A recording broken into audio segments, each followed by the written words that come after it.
Crunchy nga! Nasang seafood. Nag-trending to online. Ito daw yung mga snacks na kapag kabubuksan mo, malambot siya. Pero kapag kaisasawsaw mo daw sa malamig na tubig, magiging crunchy daw. So, tignan natin kung totoo nga bang magiging crunchy ito. Ang daming ice. Hindi ko mailubog yung snack. Teka, malamig na tubig to na drinking water, ha? Okay. Nakita nyo naman kanina, di ba? Super, siya, ayan, malambot siya kanina, pero tumigas na nga. Ito, hindi ko pa to nasasawsaw, ang lambot niya. Ayan, malambot siya, di ba? Itong part na nasawsaw, matigas nga siya. Wait lang, isawsaw ko pa more. Di wala na kayang lasa to, kasi nasawsaw na eh. Pag i-ref kaya, gagana. Try ko na. Manghang nga lang daw to. Crunchy nga! Nasang seafood.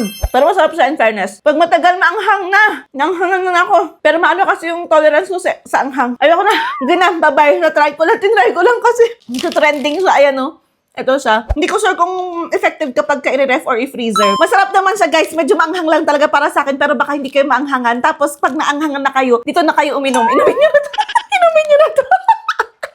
Diba? Double purpose. Sausawan sa kainuman. Sige na. Bye-bye.